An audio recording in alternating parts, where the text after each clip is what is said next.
महाकारुणिक देव आणि मनुष्याचे शास्ता तथागत सम्यक संबुद्ध तथागतांचा सद्धम्म तथागतांचा पावन पवित्र भिक्खू संघ सर्वश्रेष्ठ अशा या तीन रत्नाला त्रिवार अभिवादन.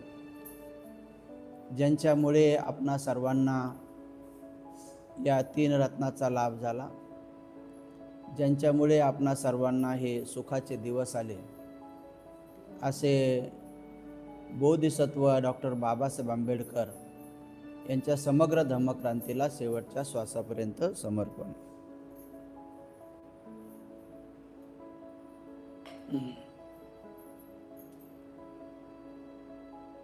पवित्र अशा या पौर्णिमेच्या अनुषंगाने आज श्रावस्ती बुद्धविहार, साकेत नगर, भीमनगर, भावशिंगपुरा, औरंगाबाद, छत्रपती संभाजीनगर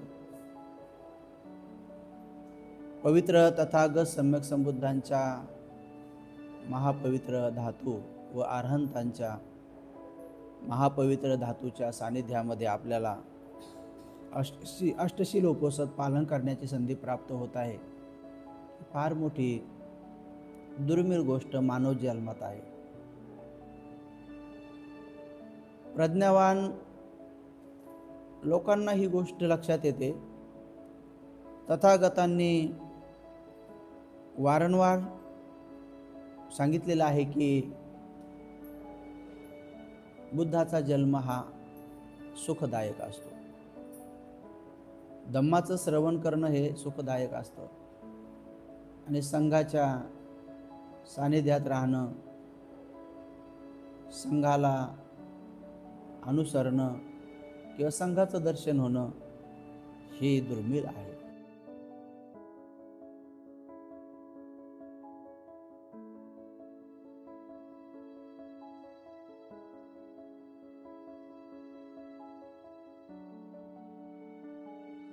दुर्मिळ गोष्टीमधून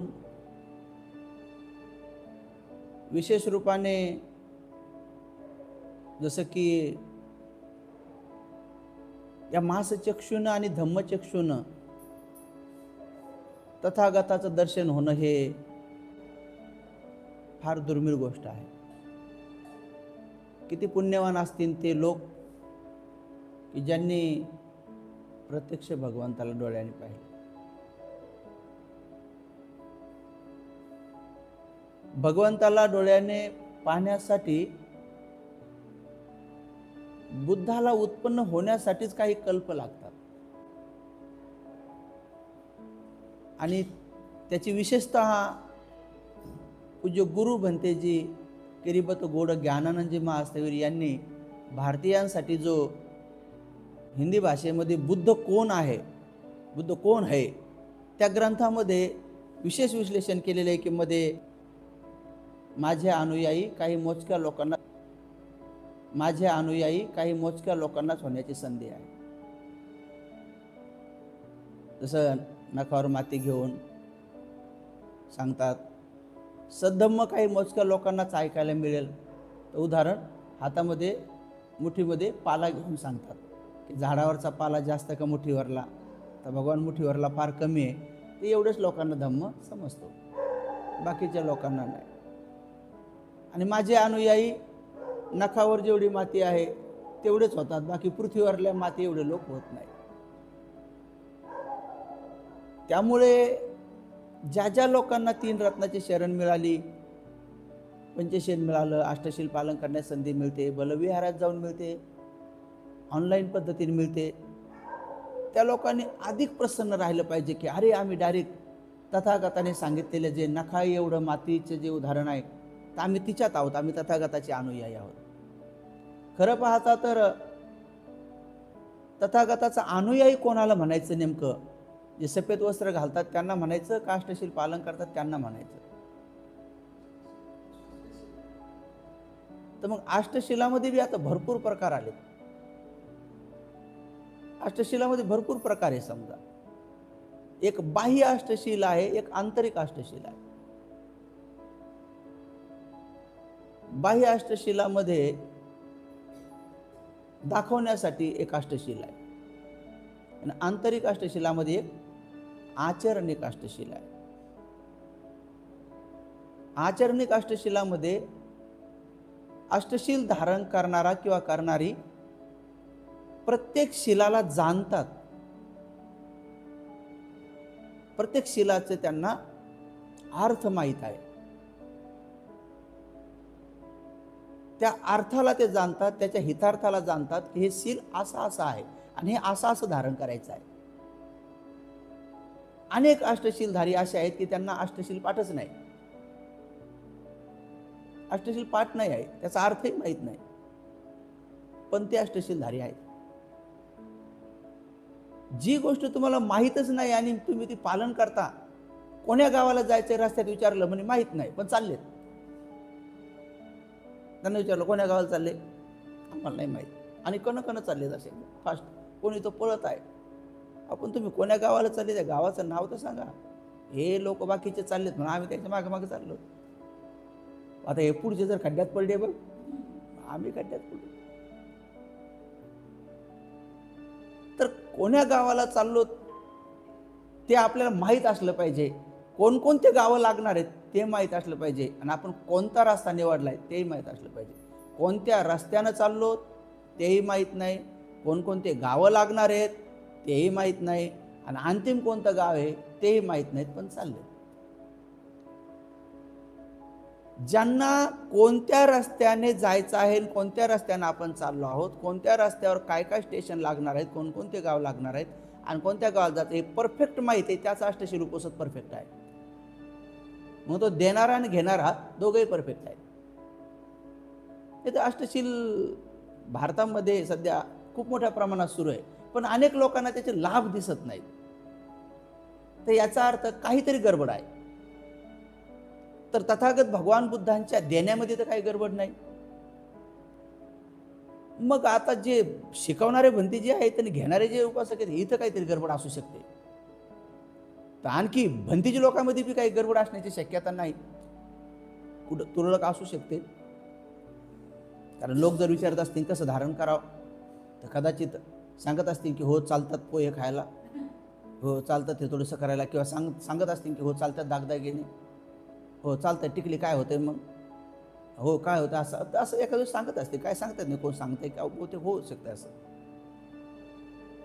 पण जे नीट जाणतात उपासक देखील, तर ते एक एक शिलाचा अर्थ पाहतात की याचा अर्थ काय आहे आणि याला कसं धारण करायचं. जसं माला, गंध, तर ते प्रत्येक शब्दाचा विचार करतात. माला, मग माला म्हणजे कोणत्या मालाबद्दल बोलले असतील भगवान. माला म्हणजे माळा,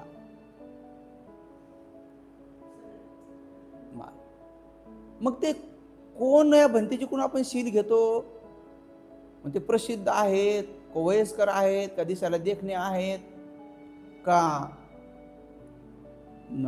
आणि त्यांचे फॉलोअर आहेत का त्याचे मोठे मोठे विहार आहेत का ते अरण्यवासी आहेत किंवा ते भिक्षापात्रधारी आहेत का दुतांगधारी आहेत, हे नाही पाहत ते लोक. ते पाहतात बुद्धाने काय शील सांगितलंय, धम्म बुद्धाचा आहे. त्या भंतीचे जे प्रसिद्ध भिक्षू आहे त्याचे लई फॉलोअर आहेत म्हणून धम्म द्यायचा नाही आहे, ते अरण्यात राहतात म्हणून द्यायचा नाही आहे, ते हनुमानी पायाने चालतात किंवा फार वृद्ध आहेत, फार देखणे आहे दिसायला, फार मधुर भाषे, असं ह्या गोष्टीला नाही पाहत कोणी. ते पाहता बुद्धाने काय सांगितलं या शिलामध्ये. मग तथागताने या शिलामध्ये सांगितलं जसं की एक एक शील एक एक शील, ते एक एक शिलातला एक एक अर्थ पाहतात आणि तसं धारण करतात. त्यांना मग त्या धम्माची व्याख्या त्यांना लागू होते. स्वाख्यातो भगवता धम्मो. कोणता धम्मो? अष्टशील धम्मो. अष्टशील धम्म आहे आणि तो कसा असला पाहिजे? स्वाख्यातो, म्हणजे भगवंताने स्वाख्यात केलेला आहे तो. पुढे काय म्हटलं? स्वाख्यातो भगवता धम्मो सांदिठ्ठिको. मग तेव्हा त्यांना तो दिसतो. कोणाला? ज्यांनी जसा आहे तसा ऐकला आणि जसा आहे तसा धारण केला, जसा आहे तसा शिकवला, तेव्हा मग तो सांदिठ्ठिक होतो. नाही सांदृष्टिक होत नाही तो. साल नाही, जन्मात जरी धारण केला तर काही हे होत नाही. सध्या अनेक लोक उपवास केल्यासारखं करतात, फक्त एकच उपवास केला बस. 8ही शील समान आहेत. 8ही शिलातलं एकही शील कमी नाही, एकही जास्त नाही. भगवान कशाला कमी जास्त शील देतील, समान आहेत. त्यातलं कोणतं शील असं नाही की हे शील नाही केलं तर काय हरकत आहे, यानं काय होतंय.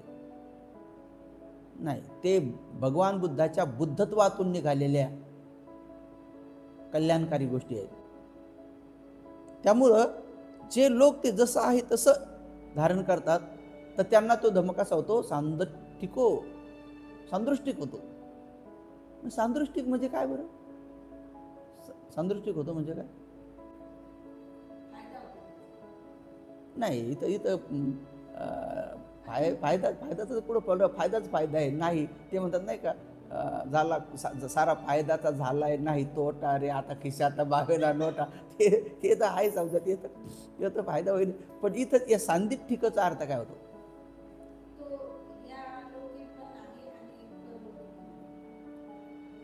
त्या शब्दाने घेतलं पाहिजे ना. दृष्टी म्हणजे काय?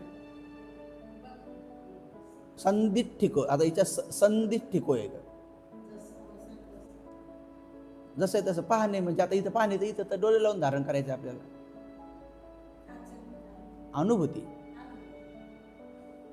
अनुभूती म्हणजे कशी अनुभूती, की धारण करणाऱ्याचं अगोदरचं जीवन आणि धारण केल्यानंतरचं जीवन जेव्हा त्यांना तो प्रत्यक्ष आपल्यामध्ये दिसतो, घरात बदल दिसतो, आपल्यात बदल दिसतो, आपल्यासोबत वागणाऱ्या लोकांच्या व्यवहारात बदल दिसतो, केवळ आपलाच नाही, आपला त्यांच्यासोबतचा व्यवहार दिसतो. आणि जेव्हा तो दिसतो तेव्हा त्यांच्यासाठी तो सांदृष्टिक असतो. म्हणजे स्वतः आणि अनुभूतीनं, स्वानुभूतीनं सांदिठ्ठिको, सांदृष्टिक झाला तो. आता अकालिको, जे जसं आहे तसं धारण करतात त्यांनाच तो अकालिक होतो. बाकीच्यांना लय काल लागतो. मग त्या लय दिवस वाटवावं लागते, कधी होईल, काय होईल. आणि बाई सगळे तर म्हणतात होते लाभ, अष्टशील पालन केल्यानं घरात तर काय धान्याची काही कमी नाही पडत म्हणतात, पैसा पाणी येतो म्हणतात, आरोग्याचा बी लाभ येतो म्हणतात. पण आम्हाला तर तसं काय होऊ लागलं नाही. त्यांच्यासाठी कुठं अकालिको आहे? अकालिको. वेळ नाही लागत त्याला, वेळ नाही लागत. इथं धारण केलं अभि तो धम्म आहे, भगवंतांनी शिकवलेला धम्म आहे तो. कोणता? अष्टशील उपोषद धम्म, सांदिठ्ठिको. मग ही व्याख्या त्यांना लागू होती. स्वाख्यातो भगवता धम्म, भगवंतांनी स्वाख्यात केलेला आहे. सांदिठ्ठिको, हा आमच्यासाठी सांदिष्ठिक झाला. अकालिको, हा आम्हाला अकालिको झाला. येही पस्सिको. पस्सिको म्हणजे पाहणे. हा असा आहे की अनुभव घेऊनच पहा. येही पस्सिको म्हणजे हा भंतेजी म्हणलेत असं होईल, भंतेजी म्हणलेत म्हणजे विश्वास ठेवा. नाही, विश्वास ठेवण्याची बात नाही. विश्वास कशाला ठेवायचा? विश्वास कशाला? जसं आमचे पूज्य विनय रखिता महातेर खूप सांगतात की आता ही भगवान बुद्धाची मूर्ती इथं आहे, तर तुम्हाला मी असं म्हणन का की तुम्ही एक अनुमान लावा, अंदाज लावा आणि विश्वास ठेवा इथं बुद्धाची मूर्ती आहे. आता ही विश्वास ठेवण्याची गोष्ट आहे का डायरेक्ट आहे? मग येही पस्सिको. आता ही दिसू लागली ना तुम्हाला. तुम्हाला असं म्हणायची गरज आहे का? नाही, तुम्ही ना विश्वास ठेवा की इथं बुद्धाची मूर्ती आहे. काही म्हणायची गरज आहे इथं? तसं तुम्हाला म्हणायची गरज आहे का? एकदा सांदृष्टिक झाला, अकालिक झाला तर म्हणायची गरज आहे का तुम्हाला की विश्वास ठेवा, पहा येऊन त्याचा लाभ होतो म्हणून? नाही, ते तुम्हीच पाहिलेलं आहे की त्याचा लाभ होतो. आणि ज्याला ज्याला त्याचा लाभ झाला त्याच्यासाठी तो धम्म कसा झाला? येही पस्सिको, येही पस्सिको, येही पस्सिको. त्यांच्यासाठी झाला तो, बाकीच्यासाठी अजून नाही झाला. वर्णन तर खूप आलेलं आहे की एका राजा इतक्या कोटीच्या आसनावर बसून इतक्या कोटीचे हिरे लावल्यानंतर त्या आसनाचं सुख भोगतो. ते सुख काहीच नाही अष्टशील उपस्वताच्या सुखाच्या पुढं एका फुलाच्या पाकळीचे 16वा हिस्सा बी बराबरी करत नाही असं म्हणतात. मग तुम्ही विचार केला पाहिजे, आम्हाला का तसं मिळत नाही? याचा अर्थ काही तो गडबड आहे. पुन्हा बुद्धामध्ये काही गडबड नाही, भगवंताच्या धम्मात काय गडबड आहे? तर तुम्ही आज किती जरी बारीक सारीक पालन करत असलात तर तुम्ही विहारात जोपर्यंत आहेत तोपर्यंत ठीक आहे. तुम्ही घरी गेल्यानंतर मग तुम्ही घरचे होता. त्यामुळं उपस्वता घार. आज बघा, कालपासूनच मी अमरावतीला काल होतो, कालपासूनच अमरावतीकडच्या तिकडच्या उपासिका जसं की मोलाच्या माशा अशा मधाकडे जावा तशा सगळ्या शिलानंद भंतेजीच्या विहाराकडे धावतात. रात्रभर परित्राण पाठ असेल. सगळ्या गाड्याच्या गाड्या करून गरीब लोक आहेत, परंतु प्रत्येक पौर्णिमेला रात्रभर परित्राण पाठासाठी आणि तिथंच रात्रभर राहतात, तिथंच शील पालन करतात आणि सकाळी येतात. आपल्याकडे आरामशीर सगळा कारभार चालतो, एकदम आरामशीर, आहे का नाही? आणि मग आपण पुढे म्हणायचं, स्वाखातो भगवता धम्मो संधी टिको अकालिको. आता इथं आधार उजळत तेव्हा आपलं वाटतं बा संधी टिको म्हणजे उजेड पडल्यावर जावं, असं आपण त्याचा अर्थ असं घेतो की उजेड पडल्यावर जाते बाबा, संधी टिको अंधारात नाही. आता कसं होईल, उपोषितागार होणं किती महत्त्वाचं आहे. माझी खूप तळमळ सुरू आहे की जितक्या लवकर होईल, ज्याच्याकडे पारमित असतात ते खेचून येतात, ज्याच्याकडे पुण्य पारमित असतात. ह्या सगळ्या गोष्टी पारमितेचा विषय आहे. धम्म हा सगळ्यांना नाही. पुण्यवान पारमितावान लोकांना तुम्ही कुठं ठेवा ते बघा. तुम्हाला सांगतो, मी उपोषितागार एकदा सुरू केलं तर तुम्हाला तुरंत महाराष्ट्रामध्ये 7-8 उपोषितागार झालेले 7-8 उपोषितागार झालेले तुरंत दिसतील तुम्हाला. एवढ्या स्पीडनं दिसतील, लय स्पीडनं दिसतील की पटापटा जिकडे तिकडे एकच चर्चा सुरू होईल. पोस्टर सुद्धा व्हायरल होणं सुरू होती की उपोषितागार करायचे आम्हाला म्हणून, आणि खरंच बनतील. त्यामुळे एक होणं लय गरजेचं आहे. एक झालं की मग बाकी पटापटा होतात.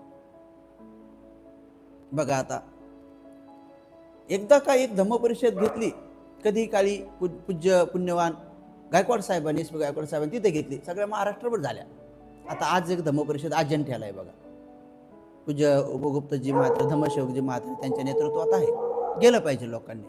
आम्ही पण जाणार आहोत. आता हे झालं की जाणार आहोत. इकडच्या भागांसाठील्या लोकांसाठी ते पुण्य आहे. अमरावतीमध्ये आज आमचे निर्मलपुत्र आनंद भंतेजीचा कठीणची वरदानाचा कार्यक्रम आहे. रात्रभर परित्राण पाठाला लोक गेले तिकडे. पूज्य शिलानंद भंतेजीच्या विहारामध्ये रात्रभर परित्राण पाठ तिकडे कार्यक्रम गेले पुण्यवान लोक तिकडे. पूज्य विनरक्षिता भंतेजीचा आणि त्यांचा आज कठीणच्या वरदानाचा कार्यक्रम गेले नागपूरला तिकडे लोक. आता ह्या भागातले लोक इकडं अजिंठ्याला जातील. खूप चांगली गोष्ट आहे, पुण्याची गोष्ट आहे. बघा, भगवान तथागत सम्यक संबुद्धाच्या धातू पुण्यवान ज्ञानरक्षित भंतेजीला भेटल्या, तर आता पुन्हा भारतात आणखी ह्या आल्या. पण भारतात आता आणखी एका भंतेजीला भेटल्या. आता आणखी सुरू झाल्या धातू दर्शन. तर पुण्यवान लोक आहे ते भेटतात, आणि पुण्यवान लोक आहेत त्यांचा विश्वास बसतो. अपुण्यवान मरुस्तोर असं म्हणतच राहणार आहे. कस काय भेटते ते, कस काय द्यायचं, मरुस्तोर चालतच राहणार त्याचं, कस काय भेटते. आणि एवढं सोपं आहे का, मग एवढं कठीण आहे का? धम्म धारण करणं एवढं सोपं पण नाही, पण एवढं कठीण पण नाही ना. जर कठीणच असतं तर कशाला बुद्धाने शिकवलं असतं? भगवान बुद्धाला सुद्धा ज्ञान प्राप्त झाल्याबरोबर हाच प्रश्न पडला होता की मला जो धम्म प्राप्त झालाय तो ब्रह्मचर्यावर आधारित आहे, आणि संसारातील लोक प्राणी सगळे ते ब्रह्मचर्य पालन करण्याची कोणालाच इच्छा नाही. मी कसा शिकू यांना धम्म? हा जास्तीत जास्त ब्रह्मचर्यावर आधारित आहे. कमीत कमी गृहस्थ लोकांनी महिन्यातले 4 दिवस परिशुद्ध ब्रह्मचर्याचं पालन करावं, आणि ते ब्रह्मचर्य पालन करता यावं म्हणून बाकीचे शील आहेत. कारण हे बाकीचे शीलच ते ब्रह्मचर्य तोडायला लावतात. म्हणून कटाक्षाने ब्रह्मचारी का बनवायचं तुम्हाला? गृहस्थ लोकांना ब्रह्मचारी बनवण्याचा उद्देश काय आहे बुद्धांचा?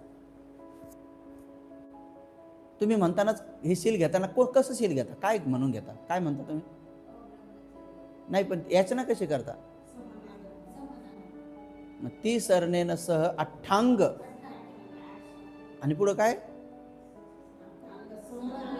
समन म्हणजे श्रमण, आणि गत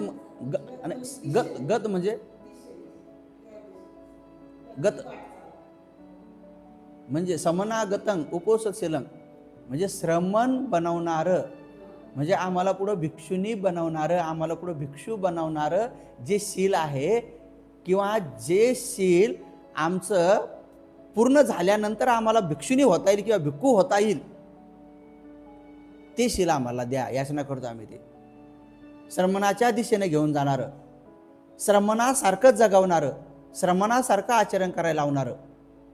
मग पुन्हा आणखी अनेक लोकांना प्रश्न उपस्थित होईल. काही लोक तर म्हणतील नाही आम्हाला नाही व्हायचं भंतेजी. आम्हाला नाही व्हायचं, पुढे आम्हाला पुढे भविष्यात कधीच नाही भंतेजी व्हायचं. जे लोक असं म्हणतात त्यांच्यासारखं मोठं अज्ञान कोणाचंच नाही. मग तुम्हाला जर भिक्षुनी व्हायचं नाही, भिक्षू व्हायचं नाही, तर याचा अर्थ तुम्हाला साऱ्या दुःखातून मुक्त व्हायचं नाही, तुम्हाला अरहंत व्हायचं नाही, असा त्याचा अर्थ होतो. कारण बिना भिक्षू झाल्याचं आणि बिना भिक्षू झालं तर अरहंत होताच येत नाही. मग केव्हा ना केव्हा कोणत्या ना कोणत्या जन्मामध्ये तुम्हाला अरहंत व्हावाच लागणार आहे. तर तुम्हाला काय वाटतं की बिना अष्टशील उपोषिताचं महापुण्य साठा झाल्याशिवाय अरहंत होता येईल? म्हणून ते म्हणतात अब्बी आदत डालो. आणि समजा कोणी श्रमण झालं, भिक्खू भिक्षुनी झाली, पण त्यांचं ब्रह्मचर्य जर चांगलं नसेल तर मग ते भिक्षू होऊन भिक्षुनी होऊन काय फायदा आहे? मग त्यासाठी तुम्ही अगोदरच ग्रस्त जीवनामध्ये ब्रह्मचर्य पक्क करण्याची सवय लावा म्हणतात. मग असं पालन करून जो कोणी भिक्षू बनन भिक्षुनी बनन त्याचं ब्रह्मचर्य व्यवस्थित राहते. कारण तो ब्रह्मचर्य पालन करण्यासाठीच भिक्षू बनतो, ब्रह्मचर्य पालन करण्यासाठीच भिक्षुनी बनते, न अन्य गोष्टीसाठी. नाही तर मग काय मान आहे, सन्मान आहे, आदर आहे, सत्कार आहे, पैसा पाणी आहे, सगळं खाय प्यायला आहे, सगळे असं पाहून बी श्रमण होता येते. म्हटले भगवान की श्रमण जीवनामध्ये येण्याचे 8 मार्ग आहेत. कोणावर कर्ज झालं म्हणून ते बी येतात म्हणे, गुन्हे झाले तर ते बी चिवरात येऊन लागतात. बुद्ध स्वतः म्हटलेत ना, जसं की समुद्राला 8 प्रकारच्या नद्या येतात. खळखळ पाण्याच्या बी येतात, गोड्या पाण्याचे बी येतात, खाऱ्या पाण्याचे बी येतात, कचरा घेऊन येणारे बी येतात, आणि संत वाहत येणारे बी येतात, असे येतात. पण आल्यानंतर सागर होतात, ही मात्र गोष्ट महत्वाची. येऊ द्या म्हणे, कोणत्या मार्गाने येऊ द्या, पण ते समुद्र झाल्या पाहिजे. नंतर ते आपलं अस्तित्व सोडून देतात. कोणतीच लाट म्हणत नाही की मी गंगेची आहे, ब्रह्मपुत्रेची आहे, कावेरीची आहे, मी याची आहे, गोदावरीची नाही म्हणत. तसं कोणत्याही मार्गाने येऊ, पण जसंही तो इथं शील धर्मामध्ये प्रस्थापित झाला, संघामध्ये आला, तर त्याने सागर झालं पाहिजे. आता त्याने तो धर्म सोडून द्यायला पाहिजे जो तो घेऊन आलेला आहे चित्तामध्ये. त्याने आता कोणता धर्म धारण केला पाहिजे? जे शील धर्म धारण केला पाहिजे, समाधी धर्म धारण केला पाहिजे, प्रज्ञा धर्म धारण केला पाहिजे. मग इथं आल्यानंतर जर सराव करत बसन तर टाईम लागल, पण ग्रस्त जीवनात अगोदरच सराव करून आलेला आहे. बघा, अनेक पोरं पोलीस होण्याच्या अगोदर इथं पहिलेच ग्राउंड लावून बसतात. मग ते जरी ऐन टायमात झोपातून उठले लगेच भरतीला गेले तर होतील का पास? अगोदर प्रॅक्टिस का करू लागलेत? आणि समजा मिलिटरीमध्ये भरती झाल्यानंतर डायरेक्ट त्याला सीमेवर लढायला नेतात का ट्रेनिंग देतात अगोदर? मग काहून ट्रेनिंग देतात? मग तसं तुम्ही भरती झालेत ना बुद्ध धर्मावर, तुम्ही ट्रेनिंग, आता तुम्ही ट्रेनिंग घ्याल तेव्हा तुम्ही पक्के भंतीजी पक्के भिक्खू भिक्षुनी असाल. नाही तर मग कच्चे भिक्खू भिक्षुनी काय कमी आहे का? खूप आहे ना. म्हणून समना गतं उपोसतशीलं धम्मं याचामी, त्या धम्माची धम्मा येतो.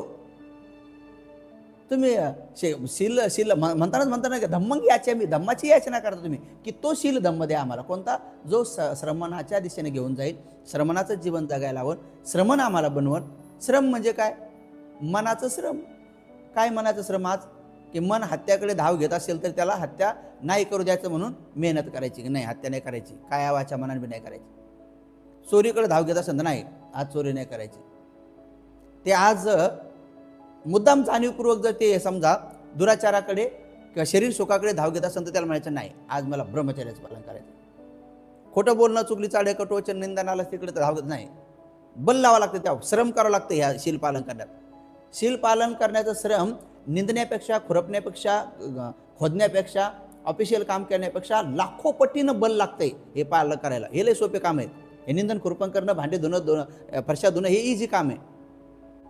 त्याच्यामध्ये धुण्यात चूक झाली तर झाली, त्याच्यात काय एवढं नुकसान नाही. फरशीमध्ये 2-4 फरशा राहून बी गेल्या, नाही पुसल्या, काय नुकसान एवढं? भाजी करण्यामध्ये समजा कमी जास्त तेल झालं, काय नुकसान आहे? काय एवढं समजा काय नुकसान काय आहे का बाकीच्या कामात? निंता समजा एक पात राहून गेली आणि राहून गेली. फवारणी करता 2-4 झाडं राहून गेले. बाकीचे हे काम समजा करताना तुमचे राहून गेले, हिच्यामध्ये राहून गेलं चालतंय का?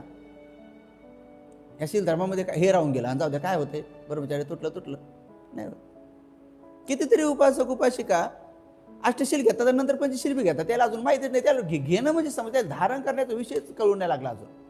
बरं, किती वारंवार फोडून सांगावं. काही लोकांसाठी एकच गोष्ट माझी 100 वेळेस झाली, तर लोक म्हणते हीच गोष्ट किती वेळ सांगता? अरे बाबा, बाकीच्याला अजून कळूच नाही लागली म्हणून सांगणं पडत आहे घडी. बाकीच्याला अजून कळतच नाही गोष्ट. खूप जण आहेत त्यांना कळत नाही कसं करायचं. म्हणून हा शील धर्म जो आहे तो अकालिको, आणि तुमच्यासाठी काय झालं पाहिजे, अकालिको येही पश्चिको औपन्यायिको पश्चत्तं वेदितव्यो विन्युहिती. हा पहा, आणि वेदनेच्या आधारावर, म्हणजे आज वेदनेच्या आधारावर पाहायचं की शील तोडण्यासाठी मन कसं तयार होते. मग आज मन तयार झाले की श्वास पाहायचा. आज समजा मन तयार 12च्या नंतर 1-1:30 वाजता लगेच मन तयार होऊन जाते जेवायसाठी, भुका लागतात. आलं लक्षात, मन तयार होऊन जाते. मग आज मन तयार झालं की मग तेव्हा श्वास पाहायचा, संवेदना पाहायचा, श्वास पाहायचा, तेव्हा तो धम्म तुमचा परिपूर्ण होईल. आपण श्वास पाहायचा, संवेदना पाहायच्या, तर आपण ते नाही पाहत, आपण दुरडी पाहतो, चपाती पाहतो, दुरडी पाहतो, चपाती पाहतो. मग कसं होईल ते? तर काय करायचं, श्वास संवेदना पहा, काय होतो, पश्चत्तं वेदितव्यो विन्युहिती. आणि मग तो धम्म जर तुम्ही तसा पाहिला तर मग बघा, तर घरी भगवान बुद्ध म्हणतात तसं खरं एक नाही, 16वा पाकळी फुलाची.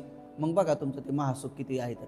आणि मग अशा रीतीने जे राजे महाराजे आज थायलंड इकडे तिकडे उपसत पालन करतात, ते काही विषय नाहीत.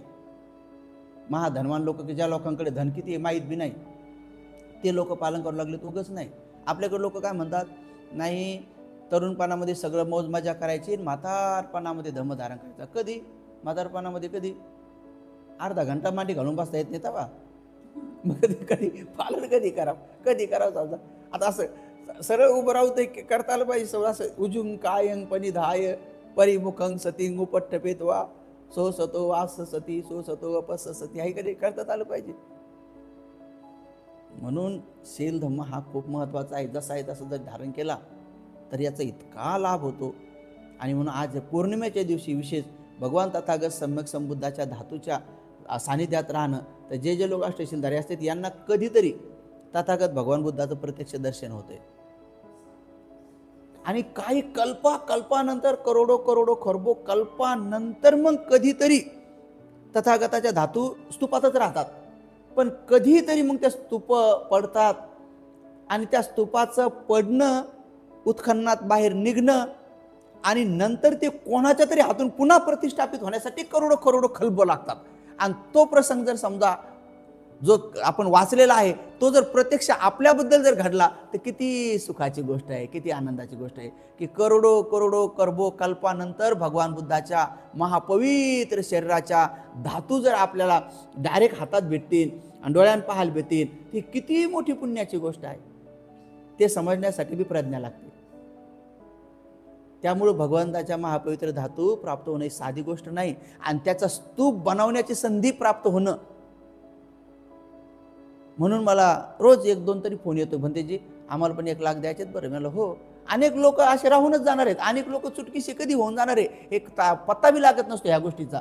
गुरुजीने इकडे घोषणा केली, ग्लोबल पेगोडा होऊन बी गेला, आणि मग जे लोक रडू लागले गुरुजी आम्हाला बी संधी द्या ना, गुरुजी म्हणे नाही, विपश्यना ज्यांनी नाही केली त्यांना नाही, विपश्य लोकांचं दान घ्या. पुढे चालून आपल्याकडे वेळ येईल की अष्टशीलवाल्यांचंच घ्या, उपसवाल्याचंच घ्या, विपश्यनावाल्याचंच घ्या. शेवटी एवढे पत्र गेले गुरुजीकडं. शेवटी गुरुजीने काय केलं, एकदा घोषणा केली, अब इस बार जिन्होंने नहीं विपश्यना की है उनका भी एक बार ले लो, लेकिन उनका पैसा बाथरूम को लगाओ. तर तिथे ज्या बाथरूम बनल्यात ना त्याला लागलाय पैसा, वर पगोड्याला नाही लागला. तर रडले लोक, जगातले लोक रडले, पण त्यांचा पैसा नाही लागला ग्लोबल पेगोड्याला, ग्लोबल पेगोड्याच्या दगडाला नाही लागला. नाहीतर दावा करावा एखाद्या माणसाने येऊन की मी विपश्यना नाही केली तरी माझा पैसा घेतला म्हणून ते दगडाला दावा करावा कोणीतरी येऊन. झाला तो 5,000 करोडचा उभा झाला. तर बुद्धाच्या धातूला तुमचं दान बी स्वीकारल्या जात नाही जर तुमचा त्याच्यावर विश्वास नाही तर. नाही तर यावं लोकांनी पळत ज्ञान रक्षित म्हणते मागा लागावं, बघा भेटतात का ते, भेट बी नाही होत, लागत बी नाही, त्यांचा पैसा बी लागत नाही, त्यांच्या चित्तात बी उत्पन्न होत नाही. त्यांच्या चित्तात उत्पन्न होईल फटाके फोडणे, त्यांच्या चित्तात उत्पन्न होईल दागदागिने घेणे, त्यांच्या चित्तात होईल उत्पन्न गोडधोड खाणे. बघा तुम्ही आज बघा लग्न झाल्यानंतर काही लोक मला कधी म्हणतात भंतीजी आमच्या लग्नात 5-6 भंतीजी आणा. म्हटलं बा कुठून आणा, भंतीजी असले तर पाहिजे. नाही पण आम्हाला असं वाटतं भंतीजी आमच्या लग्नात ना 20-22 भंतीजी दिसाव. बरं तुम्हाला वाटतंय दिसाव, पण आम्ही कुठून आणा. बरं आणले तर भंतीजी आता आणले 20-22 तर कमीत कमी त्या भंतीजीला थोडंफार दान तर लागेल. नाही, तुम्ही तुमच्याच मनाने तुम्ही तुमचेच येऊन जा, फक्त आम्हाला शो म्हणून दाखवा, असं चालतं वय हाय बरं आहे.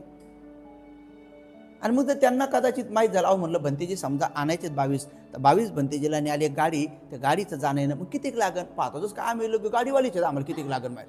आता तुम्हीच गाडी करा आणि तुम्हीच पाठवा ना, किती लागेल ते तुम्हीच पहा. मग त्यांचा अंदाज निघतो गाडीला, अरे बापरे गाडीला चालले 10,000, मग या भंतेजीने 1,000 जर दिले तर 22,000.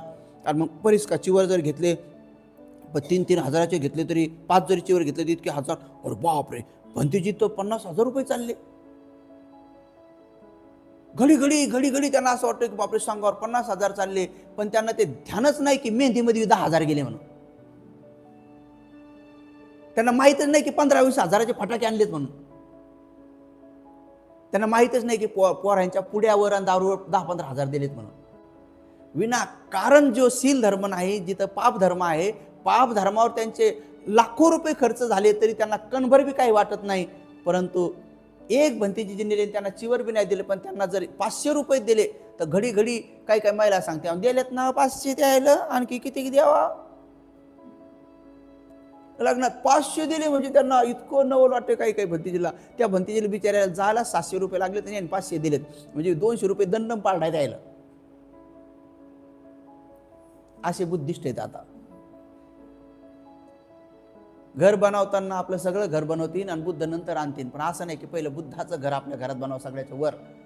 आपलं घर बनवताना सगळ्यात वर सुंदर, आर्किटेक्टला म्हणत नाही की आमच्या घराच्या वर सर्वात वर स्तूप ठेवा, चैत्य ठेवा किंवा पगोडा ठेवा, तिच्यात बुद्ध राहतील आणि मग आमचं घर बनवणार नाही. त्याचं बेडरूम बनवतील, किचन रूम बनवतील, नंतर पाहुण्याचं रूम बनवतील, लेकराचे स्टडी रूम बनवतील, कम्प्युटर रूम बनवतील, नंतर स्टोर रूम काय काय काय काय काय काय सगळं बनतील. पण बुद्धाचं घरात बुद्धाचं स्थानच नाही. मग कुठंतरी बुद्ध आणून ठेवतील याच्या रूममध्ये, त्याच्या रूममध्ये, त्याच्या रूममध्ये, मग ज्याच्या त्याच्या रूममध्ये त्याचे 7 शिंगार. मग प्रत्येकाच्या रूममध्ये बुद्ध कुठं बी असे आबडधोबड, त्याच्या बाजूला लहान लेकराचे फोटो बी, म्हाताऱ्या कोताऱ्याचे, मेलेल्याचे बी, आणि मग याचे बी, त्याच्या वर मग असं काही, आणि मग कसे बी बस दिसते चित्र फोटो दिले लावून बुद्ध का क्या आहे. म्हणून एकच बुद्ध ठेवा, पण घरात सुंदर ठेवा, छान ठेवा, सन्मानान ठेवा, व्यवस्थित ठेवा. आणि मग बघा येही पश्चिको ओपनेको पश्चतंग वेदितब्बो वेन्युहिते. तर बुद्धाचा धम्म फक्त विहारात नाही, तुम्हाला घरी जायचं. त्यामुळे तुमच्या घरी तसा असला पाहिजे. तिथं ठीक आहे, तिथं तसं असलं पाहिजे घरी. बरं तुम्हाला नुसतं घरीच नाही, तुम्हाला थोडं हिंडायचं फिरायचं तिकडे बी तसं संगत असला पाहिजे ना तिकडं. नाही तर विहारात एकदम असं शांतपणे घरी गेला काय वार बापरे, मग तो अवघडच काय. मग घरचे लोक होते विहारात शांत, इकडे कसं काय असं, आणि बाहेर गेल्या तर ते होते बाबा डेंजर आहे, असं कसं होईल आता. तर तुम्ही प्रत्येक ठिकाणी उपस्थित, तुम्हाला पाहता क्षणी लोक म्हणले पाहिजे बा उपस्थितवाले लोक लय चांगले असतात, लय मृदू भाषी असतात, लयचे असतात. तर ते उपस्वतागार बनल्यानंतर तिथं राहून जसं लोखंड तपून नंतर ते हातोड्यानं ठोकून बघा तुम्ही लोखंड लाल तापल्यानंतर एक दणका मारल्यावर काय पडते बाजूला, पाहिलं तुम्ही कधी? त्याचा मळ पाहिलं नाही तुम्ही? ते बाजूला असं खनखन पडतोय असं पाहिलं नाही का तुम्ही? ते लोखंडवाल्याकडे जाऊन बसा कधी खनखन मारल्याबरोबर काय पडतंय, सगळं लोखंड नाही पडत, पहिले त्याच्यावरचा मळ करतोय. म्हणून लोखंडाचा किस लोखंडाला खातो. लय दिवसपर्यंत त्याला जर तपवलं नसतं तर त्या किसानच लोखंड खाऊन घेतलं असतं, ते कमकुवत झालं असतं. पण इथं काय केलं, तापवलं आणि 2-4 दणके मारले, त्याच्यावरचं काय झालं, ते मळमळ पडला. बघा ते लोखंड पुन्हा ताकदवर झालं नाही तर मग लावतात लोक, कटोबी लावतात. तसं आपण सुद्धा अष्टशील उपवासाच्या ह्या भट्टीमध्ये स्वतःला तापवलं पाहिजे. आणि मस्त 2-3 प्रज्ञेचे हातोडे मारले, दन प्रज्ञेचे हातोडे मारले की आपल्यावरचा मळ निघून जातो. मग आतून काय होतं, ते बल, मैत्री बल उत्पन्न होते. मग तुमच्यात करुणा उत्पन्न होते, तुमच्यात दया उत्पन्न होते. आणि मग तुमची दया, मैत्री, करुणा तुमच्या चेहऱ्यावर दिसते. आचरण माणसाच्या चेहऱ्यावर दिसलं पाहिजे, वागण्यात दिसलं पाहिजे, कारण ते दुसऱ्याच्या व्यवहारात येते ना. आपण आपल्या हृदयात काय सुरू आहे हे आपल्या चेहऱ्यावर दिसतंच ते. आणि भगवान बुद्धाला तर ह्या चेहऱ्यावर आपण 7 जन्मात मागं काय काय होतं ते दिसत होतं, सगळ्या जन्म दिसत होतं. म्हणून भगवान बुद्ध पाहत होते की याला काय शिकवावं. हे चेहऱ्यावर असते, आपल्या चेहऱ्यावर उमटते की आपण मागं कुठून आलो म्हणून. जे मनुष्य लोकातून आले ना त्याच्या चेहऱ्यावर दिसतंय, आणि जे प्राणी जन्मातून आले ना बघा काय लोकांचे चेहरे बघा ना असे प्राण्यासारखेच आहेत, असे रागारागत कधी असे मार्केट. समजा थोडं जर त्याच्या काही लोकांना तो इतका राग आहे काय सांगा तुम्हाला, रागाला नुसतं असं सहज जरी म्हणलं ना पलकडवा अंगावून व्हावं, बापरे आता हे पलकडवा म्हणणं का लय अवघड आहे का, लय मोठा शब्द आहे की नुसतं पलकडवा. एवढं म्हणल्यावर राग आहे काही तर असं फुसकून लगे बापरे सापच होते कोण मागच्या जन्मात. तर तुरंत राग येतो त्याला, काय जरा लगे फणाच काढून रेडीच येत लगे काय काय रेडीच येत काय काय का, कारण ते खरंच मागच्या जन्मात नागभावात होते. नागाला तुम्ही असं करा बरं, काही ते असं शांतपणे येते का, फुसकूनच लगेच तुरंत रेडीच राहते का नाही. तसं काही लोक असे रेडीच आहेत. आता नवरा बायकोला वाटते बा एखादी चपाती जास्त खावा, म्हणून प्रेमानं समजा आणून अशी टाकली चपाती, तो राग आणायचं काय गरज आहे. म्हणजे माझं झालतं पोट भरत, आता बरं टाकली तिला वाटते खावा. आता आता लय वाईट काम केलं का बरं, लय वाईट आहे का. म्हणजे जास्तीची चपाती टाकल्यानंतर कौर कवी असं मारकंड्या पाहिल्यासारखं पाहिलं मी, आलं काय बैल होते का मागच्या जन्मात. आता काय वाईट काय समजा, ठीक आहे नको माझं झालंय पूर्ण, नंतर ठेव इकडे बाजूला. इतकं प्रेमानं सांगायला काय हरकत आहे. पण असं रागात पाहतील तर थोडी भाजी जरी जास्त टाकली कोण तर रागात पाहतात लोक मारकंड्या बैलासारखे, जसं काय मागं बैलच होते. अनेक जण असे जीवन जगताना, म्हणून पण उपवास पालन करताना तुमच्या चेहऱ्यावरचं तेज, तुमच्या चेहऱ्यावरचं रूप तुम्हाला ऑटोमॅटिक सांगाल की अरे मनुष्य जन्मात नाही तर हे देवलोकातून आलेले आहेत. तर देवलोकातून आलेले लोक बरोबर देण्याचा स्वभाव ठेवत राहतात आणि म्हणून त्यांचं जीवन सुखमय बनतं. म्हणून आजच्या क्षणी तथागत भगवान बुद्धाच्या महापवित्र धातू, आराध्य धातू काही कल्पानंतर पाहायला मिळतात. आणि ते महापुण्य संधी आपल्याला संगगिरी महास्तूप निर्माण कार्य आपलं सुरू झालेलं आहे. तर निश्चित स्वरूपामध्ये ज्या ज्या महापुण्यवान लोकांना ही पुण्यसंधी उपलब्ध करून घ्यायची आहे, तर त्या लोकांना पुन्हा पुन्हा ती संधी प्राप्त होणार नाही. अनेक लोक आपल्या आपल्या नावाची बुकिंग करत आहे, कारण त्याच्या खाली जवळजवळ 25-30 शून्यागार आहेत. ते एक एक शून्यागारसुद्धा आम्ही बनवून देऊ. भगवान बुद्धाच्या धातूच्या खाली बसून ध्यान करायची संधी मिळणे आणि ते शून्यागार आपल्याला बनवून देण्याची संधी मिळणे ही फार दुर्मिळ गोष्ट आहे. कधीतरी मोगल्यान भंतेजी एकदा देवलोकामध्ये भिक्षा मागायला गेले. देवलोकामध्ये जेव्हा त्यांनी विशेष महाल पाहिले, तेव्हा एक महाल अद्भुत दिसला, विशेष प्रकारे दिसला. तर त्यांना उत्पन्न झालं महामोगल्यान भंतेजींना, इथं कोण देवता राहतात पाहू. जेव्हा त्या आत गेले तर त्यातला देवता इतर देवतापेक्षा विशेष चमकदार दिसला, महाप्रभावी दिसला. तेव्हा महामोगल्यान भंतेजीला राहवलं नाही की सगळ्या देवतांपेक्षा यांचा महाल वेगळा कस काय आणि यांचं तेज रूप विशेष कसं काय. म्हणून त्यांनी त्या देवताला विचारलं की देवता, आपण असं काय पुण्यकर्म केलं मनुष्य लोकांमध्ये की तुम्हाला हे प्राप्त झालं. तेव्हा म्हणाले, पूज्य भंते, मी जेव्हा रात्रीच्या प्रहरी बोधिसत्व सिद्धार्थ गौतमांनी पिता तुल्य त्यांचा पवित्र हात माझ्या पाठीवर ठेवला आणि मला मुलासारखे म्हटले, पुत्र कांठक, आज रातोरात मला अनुमा नदी पार करून दे आणि माझ्या पाठीवर स्वार झाले म्हणे. तेव्हा मी भरधाव वेगाने एकदम 80 हात लांबा होता म्हणे. तेव्हा मी कंठक नावाचा घोडा होतो, काहीच नाही म्हणे, फक्त मी त्यांना पाठीवर बसून अनुमा नदी पार केली म्हणे. एवढंच पुण्य केलं म्हणे. प्राणी असून सुद्धा फक्त एवढं पुण्य केलं तर एवढं तुला महाप्रताप भेटलाय. हो म्हणे, तेच पुण्य केले म्हणे. बोधिसत्वाने तेवढी संधी मला दिली, ते पुण्याच्या बलाने. अरे जर जर कंठक घोड्यालाही भेटत, आपण तर माणसं आहोत. माणसाचा माणसावर विश्वास नाही. तर आता तुम्हाला ते प्रश्न पडला, पण मला वाचल्यानंतर मला प्रश्न पडला की सगळ्या दुनिया सुजाताची खीर प्रसिद्ध झाली, पण ज्या गायीच्या दुधाची बनली असेल ती गाय कुठं असेल, शोधलं पाहिजे की नाही. आता मी विचारणार काही भतीची ती जी गाय बुद्धाला डायरेक्ट खीर देते ती कुठं असेल. आता कोणीतरी भतीजीला देवलोकात जाऊन चारिका करावं लागेल, पाहावं लागेल की मग तिला विचारते, तू एवढी पुण्यवान का. अहो, ती 1000 गाईचं काढलं होतं, 500 पाजलं होतं, 500चं काढलं होतं, 250 पाजलं होतं, 250चं काढून 125चं काढून 60ला पाजलं होतं, 60चं काढून 30ला पाजलं, 30चं 15, 15चं 7ला, 7चं 4ला, 4चं 2ला, 2चं काढून 1ला पाजलं होतं आणि 1चं मग नंतर बनवलं होतं. ठीक. आता हे प्रसंग काल मी एका खेड्यागावात अमरावतीच्या बाजूला प्रवचनाला गेलो. रात्रीचे 12 वाजता आमचं प्रवचन संपलं. 4-5-6 उपासिका गाडीत होत्या. आम्ही रस्त्याने चाललो तर रस्त्यावरच म्हशी बांधलेल्या होत्या. त्या गावात सर्वात जास्त म्हशी आपल्या लोकांकडे, सगळं गावच बौद्धांचंच आहे आणि म्हशी सगळ्या गावात, लय 10-10, 20, 50-50 म्हशी. आणि रस्त्यावरच एका म्हशीने पिल्लू दिलं रात्रीच्या 12 वाजता आमच्या समोरच. तर आम्ही सगळ्यांनी पाहिल्यानंतर म्हणलं, अरे आता इतक्या रात्रीने घरचे लोक तर झोपलेत आणि हे जर कुत्र्या बित्र्यानं खाल्लं बिल्ले तर मग. म्हणून आम्ही गाडी उभी करून काच खाली करून त्या घरच्याला म्हणलं आवाज द्यावा जोरानं. म्हणून मी आवाज द्यायला म्हटलं, ओ म्हटलं बघा तुमच्या मशीन पिलू दिलं. तर पाठीमागे एक माणूस बसलेला होता. नाही नाही म्हणे त्याची मी बसलेल्याच आहे म्हणे, मी इथंच आहे म्हणे खुर्चीवर. तो बिचारा पटकन आला पुढं म्हणे आहे म्हणे मी इथंच आहे म्हणे. म्हणलं हो का? म्हणलं अरे वा छान आहे म्हटलं. अहो म्हणलं हिचं ते खिरस का काय लय भारी असते म्हणलं. त्यांनी तेवढा शब्द ऐकला, मला अमरावतीत येऊ दिला. दुसऱ्या दिवशी खिरस बनवून शोधत शोधत आला मला की भंतीजीचं प्रवचन कुठं आहे. बोला, शोध लावला त्यांनी की भंतीजी कोणाच्या घरी आहे. आता मी 2 प्रवचन देऊन तिसऱ्या घरी होतो. मी रोज 7-7 प्रवचनं दिलेत बघा, 7-7 8-8 प्रवचनं दिलेत. शिलानंद भंतीजीचे उपासिका मीनाताई, वरती त्या 2-4 आमच्या सुरेखाताई आणि त्या 2-4 जणी लय कावतीताई, लय पुण्यवान लोक आहेत तिकडे, महिला लय पुण्यवान आहेत. पण या घरी जा असं भरभरून दान देतात की गाडी भरून गेली. आपल्याकडच्या आल्या की नाही असं घरी भंतीजी म्हणतात मी पाणी द्यावा का ते बी विचारतात, भंतीजी पाणी प्यासान का. आता काय पाणी प्याणार नाही, अजून ती सवय लागली नाही. मी त्या पट्ट्यात पाहिलं, खरंच लोकांमध्ये खूप वेगळी भावना आहे, खूप वेगळी भावना आहे. तर ते धुंडत आला आणि त्यांनी एवढा डबा भरून आणला खिरस. मला द्यायला बाकी भरपूर उरलं, मी आलं सगळ्याला द्या. मग सगळ्या महिलांना दिल्यानंतर खाता मी सांगितलं की बघा म्हटलं, भगवान तथागत सम्यक संबुद्ध म्हटले की मनुष्य हा सुगतीला नेहमी जाऊ शकतो, देवलोकात जाऊ शकतो, पण कोणते प्राणी देखील जाऊ शकतात, कोणते जे माणसाची सेवा करतात. कारण गायीकडून माणसाची सेवा होते, कारण गायीचं दूध माणसाला मिळतंय. त्यात कुठं जर खीर बनवली आणि ती जर कोणा भंतीजीला मिळाली तर मग ते लवकर मनुष्य लोकात येतात.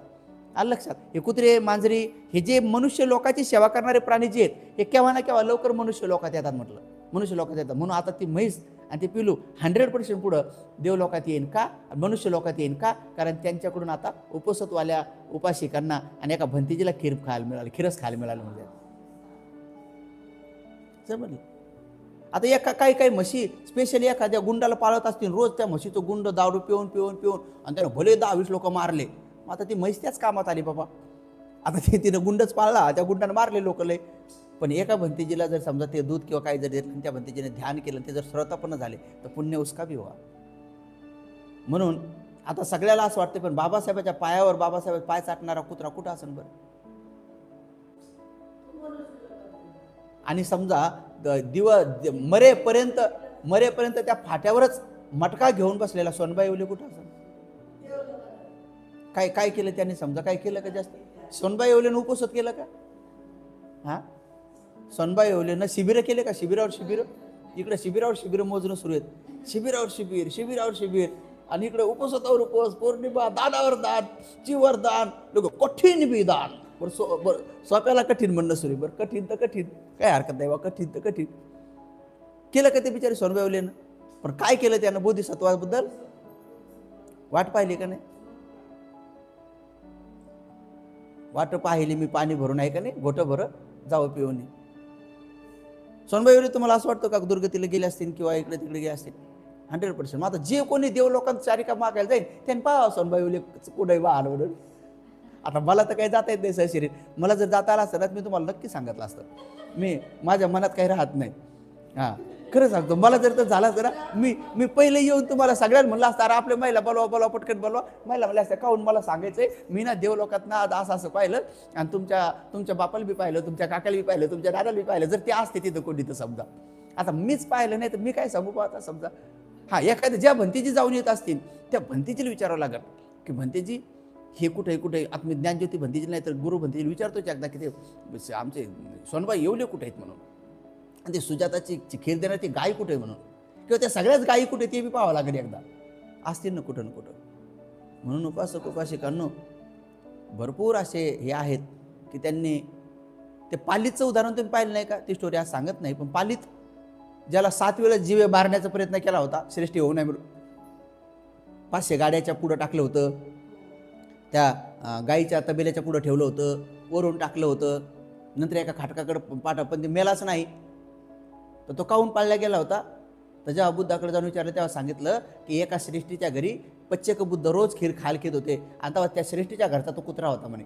तर ते श्रेष्ठी तुला त्या पच्चेक बुद्धासोबत पाठवायची की जा यांना नेऊन सोड आणि घेऊन ये. तर तेव्हा तू त्या पच्चेक बुद्धाला 2दा भुकून ध्यानामधून उठवायचा आणि त्यांना घेऊन यायचा.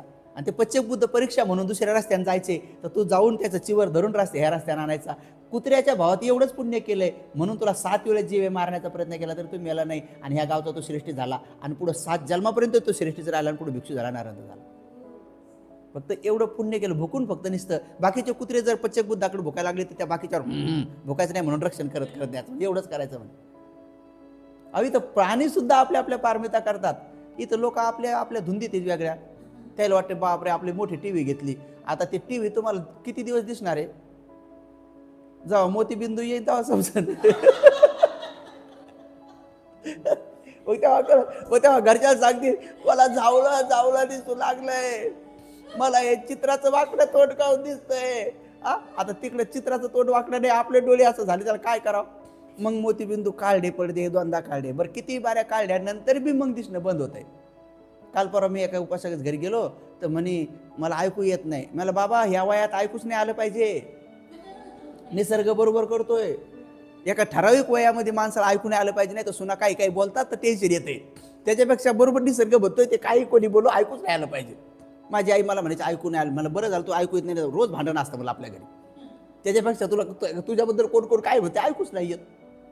तरी काही महिला ऐकू नाही आलं तर दुसऱ्याच्या होटावर लक्ष ठेवतात, कोण काय म्हणलं, मलाच काय म्हणले का काय. म्हणून निसर्ग बरोबर जे देतो ते वापस घेतो. तर जवळक ते वापरण्यासाठी दिलेलं आहे. हे शरीराचे कोणतेच इंद्रिय आपले नाहीत, हे निसर्गाचे आहेत. तर हे दिलेत काही दिवसासाठी, मग डोळे दिलेत तर त्या डोळ्यानं चांगलं काम करावं. तोंड दिलं निसर्गानं तर वापरून घ्यावं, नाही तर मग नाही वापरलं की मग निसर्ग काय करतो, सगळे दातं पाडून टाकतो. आणि मग सगळे दातं पाडून टाकतो आणि मग मग र शब्दच येत नाही. मग काही बोलायला लागले, मग काय म्हणले काय नाही काहीच कळत नाही. बघा मग घरचे लोक तीनदा म्हणला काय म्हणले, आता ते नीट बोला ना, म्हणजे किती बारे नीट बोलू, शब्दच उठाळत नाहीत. मग दात पडून जातात, जी भमी नाही आणि मग शब्दच उठाळत नाही. आता जवळ कोण दिलं होतं तर मस्त बोलाव, जय भीम, या काका, या दादा, कसे काय ताई, ते बोलायचं तेल सोडून रागात बोलल्यामुळे मग त्या लोकांचे शब्द उठाळत नाहीत. मग आता चांगले पाय आहे तर विहाराकडे जावा, आहे का नाही, नाही करायचं. आता पाय चांगले तर विहाराकडे जावा, नाही तर मग निरोप येतोय भंतीजी सांगा मला चालता येत नाही, घरी येता का. आता भंतीजीला चालता येत नाही, त्याने कुठून यावा. भंतीजीचे पाय बी खराब होतील काय, भंतीजीचे पाय काय स्टीलचे बांधतात म्हणून भंतीजीचे कडकच राहणार आहेत, तुमचे भंतीजीचे तसे होणार आहेत. आणि नवीन भंतीजी तुम्हाला काय ओळखत नाही, ते कशाला येतील, जे ओळखतात ते झाले म्हातारे. म्हणून जे काही आपले हे पंच इंद्रिय निसर्गाच्या मार्फत मिळालेले आहेत ते फक्त अरहंत होण्यासाठी, पारमिता बनवण्यासाठी दिल्या गेलेल्या आहेत. तर त्याच्याकडून पटापटा पारमिता द्यावं. हात दिले तर पटापटा दानधर्म करावं, आहे का नाही, पटापटा शिल्पालन करावं, पटापटा समाधीचा अभ्यास करावं जर हे दिले तर, मन दिले तर, आणि पटापटा मैत्री करावं आणि आपलं जीवन सुखमय बनवावं. तर आजच्या क्षणी जास्त उपदेश न देता येत्या 26 तारखेला दरवर्षीप्रमाणे ह्याही वर्षी 26 नोव्हेंबर ते 6 डिसेंबर 10 दिवसाचं श्रामणेर आणि श्रामणेरी शिबिर आपल्या श्रावस्ती बुद्ध विहारामध्ये आपण आयोजित केलेलं आहे. जसं दरवर्षी करतो 6 डिसेंबरच्या निमित्ताने ज्यांना कोणाला सकाळचा अल्पोपहार किंवा दुपारचं भोजन आदी ज्या ज्या विहारांना द्यायचं त्यांनी आपल्या आपल्या तारखी पटापटा घ्याव्या. संध्याकाळचं खिचडी आदी द्या, पुण्य करावे, फलाहार आदी करावे. ज्यांना आपल्या मुलामुलीचे, पतीचे, भावा बहिणीचे नावं द्यायचे, काही मोजके उपासक उपासिका आम्हाला श्रामणेरी बनवायचे आहेत तर त्यांनी नावं आपल्या धम्ममय भारत मिशनच्या नंबरवर त्यांचे नाव नोंदवावेत, त्यांचा बायोडाटा पाठवावा. आणि म्हणून श्रामणेरी शिबिरासाठी पुन्हा 6 डिसेंबर बाबासाहेबाच्या नावानं दरवर्षी संघदान करतो, कारण ते आपले पिता आहेत. राजरत्न मरण पावल्यानंतर बाबासाहेब म्हटले होते रमाईला तुला कोटी कोटी लेकराचा आई बाबा व्हायचं, 1-2 नाही तर मग कोटी कोटी लेकराचं कर्तव्य आहे की आपल्या बाबाच्या नावानं मुठभर का होत नाही आपण त्या पुण्यानुमोदनामध्ये धान्य द्यावं आणि 1 रुपया का होत नाही आपण दान पुण्य करून, संघदान करून ते पुण्य बाबाला अर्पित करावं आणि कृतीत्मक वंदन करावं. म्हणून 6 डिसेंबरचा कार्यक्रम याही वर्षी दरवर्षीप्रमाणे बोधिवृक्षाची पूजा, शहरात रॅली, रात्रभर परित्रामपाठ पूज्य शिला, ज्ञानज्योतीजी महातेरो यावर्षी पण येत आहेत आणि भिक्खू संघ येत आहेत. याची सर्वांनी नोंद घ्यायची. सर्वांचं मंगल हो, सर्वांचं कल्याण हो, सर्वजण सुखी हो, सुखी हो, सुखी हो. आणि डिसेंबर महिन्यामध्ये श्रीलंकेची एक धम्मसहल, 18वी धम्मसहल आयोजित केलेली आहे. बहुतेक जर झालंच तर बोधिवृक्ष मिळणार आहे भगवंता ज्ञानप्राप्त झालेला. जर कदाचित पूर्ण सगळं कंप्लीट झालं तर ह्याच वेळेसच्या सहलीमध्ये बोधिवृक्ष आणण्याचं महापुण्य प्राप्त होईल. म्हणून ज्यांचे पासपोर्ट तयार असतील, ज्यांना श्रीलंकेत सहलीमध्ये यायचं असेल त्यांनी लवकरात लवकर त्यांचा पासपोर्ट पहिलं आणि शेवटचं पान माझ्याकडे पाठवून आपलं नाव बुक करावं, कारण त्याही जागा थोड्या लिमिटेडच आहेत. म्हणून श्रीलंकेची सहल आहे. आणि त्याच्यानंतर जानेवारीमध्ये सिंगापूर आणि थायलंडची सहल, ही माझी तिसरी सहल आहे. मी 2011ला गेलो आहे थायलंडला, 11ला नेले लोकांना. आत माझ्या म्हणजे भारतात सर्वात अगोदर मीच सहली सुरू केल्यात भिक्षू संघामध्ये. श्रीलंकेच्या असेल, थायलंडच्या असेल ते ह्या सहली. आता मला भरपूर दुसरे काम आहेत, त्यामुळे एक एक काम मी करावं, आता काय करावं आता. तर म्हणून उपासकांनो मलेशिया, सिंगापूर मी बरेच वेळ लोकांना घेऊन गेलो आहे. तर ज्यांना ज्यांना यायचं असेल ती सहल आहे. आणि त्याच्यानंतर जमलंच तर एक जपानची सुद्धा टूर काढण्याचा विचार चालला आहे. पहिलं मी जाऊन येणार आहे. तर ज्यांच्याकडे जास्त पैसे असतील, आणि आता जपानला लई पैसे लागतात ना, ज्यांच्याकडे जास्त पैसे असतील किंवा ज्यांना जास्त जपान पाहायची इच्छा असेल तर त्यांनी जपानच्या सहलीमध्ये सुद्धा नाव नोंदवावं. सर्वांचं मंगल हो, कल्याण हो, सुखी हो.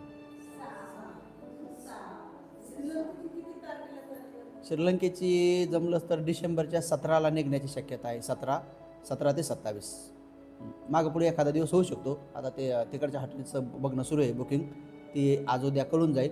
आज 17 किंवा 18 होईल, मागं पुढे होईल, कारण तिकडच्या बुकिंगवर होऊ शकतं. 18 बी होऊ शकतो. ज्यांना यायचं असेल ते 17-18 बी होऊ शकते. समजा 18 ते 28 होईल. मग समजा 17 ते 27 असेल किंवा 18 ते 28 असेल तर ह्या दरम्यान ते तारखे असेल. ठीक आहे. सब्बेंतियो विभजंतो सब्ब रोगो विनसतो माते भवंतंतरायो सुखे दीर्घायुको भवतु सब्ब मंगलं रक्षन्तु सब्ब देवता सब्ब बुद्धानु धम्मानु संघानुभावेन सदा सोत्ती भवन्तु ते. आपल्या संगगिरी महास्तूपासाठी 2-3 उपासकांनी एक लाख रुपयाचं दान पाठवलंय. काहींनी 50 पाठवले, काही 50 पाठवणार आहेत, काही अधिष्ठान केले. आता त्यांचे नावं थोडेसे ग्रुपवर व्हायरल करतो, पण सध्या त्यांच्यासाठी सगळ्यांनी एकदा साधुकार म्हणा सगळेजण. आणि आमच्या पुण्यामध्ये म्हणजे खरं मुंबईचे आहेत आमच्या गरुडताई, सुजाता गरुड, त्यांचे पती सध्या दवाखान्यात आहेत, ICUमध्ये आहेत. तर सगळ्यांनी विशेष मंगलमैत्री करा की बाबाला लवकर बरं वाटो. त्यांच्यासाठी देखील सगळ्यांनी एकदा विशेष मंगलमैत्री करायची आहे. सर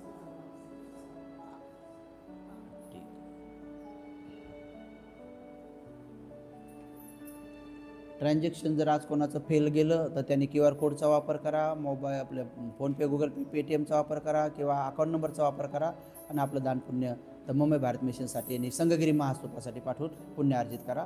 हे सत्र आपण या ठिकाणी समाप्त करू. सर्वांचं मंगल.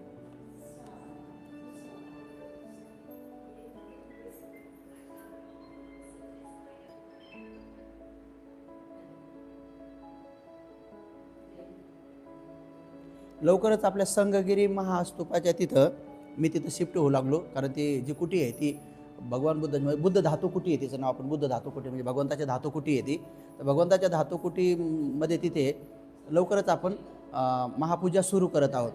की जे गावचे लोक एक दिवस अगोदर येतील तर त्यांना सकाळी 5 ते 6चं ध्यान, सकाळी 6 ते 7:30 जो आपला अखंड दीप आहे तो त्या परिवाराकडून लावून घेतला जाणार. त्याच्यानंतर निगृत बोधीची पूजा, नंतर त्यांचा नाश्ता, भिक्षूंचा नाश्ता, त्यांचा नाश्ता, आणि मग बरोबर 9:30 वाजता भगवान बुद्धाला आरांताला भोजनदान, छत्र्या बित्र्या घेऊन सुंदरसं वाजत गाजत भगवंताला भोजनदान, आरांताना भोजनदान, त्यानंतर भिक्खू संघाचं भोजनदान, त्यानंतर सकाळचं भोजनदान, आणि मग नंतर 2:30 ते 3:30 ध्यान. आणि मग त्याच्यानंतर फुलाच्या पाकळ्या बनवणं, दीप स्वच्छ करणं ते काम. त्याच्यानंतर 5 ते 6ला गिलानपच्चाया भगवंतासाठी, आरांतासाठी, आणि त्यानंतर मग संध्याकाळचं 6 ते 7चं ध्यान, आणि 7ला लगेच मग 108 म्हणा किंवा त्या ज्यांची जेवढी श्रद्धा असेल तेवढे दीप आणि पुष्पाने पूजा करून, विशेष भगवान बुद्धाच्या आरांताच्या धातूची पूजा करून ते सगळं पुण्य मग नंतर संगगिरी महास्तूपासाठी दान देऊन मग त्या परिवाराच्या पारमिता पूर्ण करून मग दुसरं परिवार दुसऱ्या दिवशी येईल. अशा प्रकारच्या ह्या महापूजा सुरू झालेल्या, कारण तिकडे काम सुरू पण आहे. मग ते लोक श्रमदान पण करतील, थोडंसं वीट वाहू लागतील, काय व्हावं लागतील, आणि त्यांना प्रत्यक्ष त्यांच्याकडून, कारण श्रीलंकेतले सगळे स्तूप हे श्रमदानातच बनवतात. कोणीच याचं पैसे देत नाहीत बिगाऱ्या यायला त्याला. आपल्याकडे अजून तशी परंपरा सुरू झाली नाही, पण खेड्यापाड्यातले जर एका खेड्यातल्या गावातले एक महिला मंडळ किंवा एका लोक आले की बा आम्ही संघदान देतो, भंतेजील भोजनदान देतो आणि आम्ही श्रमदान बी करू लागतो एक दिवस, तर तो आपला महास्तूप असा भव्य दिव्य उभा राहील की लवकरात लवकर लोकांना तिथं सुरतापन्न सकृतगामी अनागामी बनण्याची संधी प्राप्त होईल. तर याचं औचित्य ओळखून लोकांनी मुंबई भारत मिशनचा जो नंबर आहे 88 30 81 49 98 जो की सागर मालालेकडे असतो, तर त्यांनी लवकरात लवकर आपल्या महापूजेच्या तारखेसुद्धा नोंद करायची आहे. आणि महापूजा झाल्यानंतर ज्यांना जेवढं दान द्यायचं तेवढं देऊ शकतात. ज्यांना वाटलं कोण 10,000 द्या, पण 15,000, 20,000, 25,000, 30,000, 50, 1 लाख, त्या सगळ्यांचे ठरल्याप्रमाणे सोन्याच्या पत्रावर, चांदीच्या पत्रावर, ताम्रपत्रावर आणि शेषापत्रावर किंवा संगमरमरच्या दगडावर त्यांचे नाव कोरून अजरामर इतिहास बनवला जाणार आहे, याची सर्वांनी नोंद घ्यायची आहे. ठीक आहे.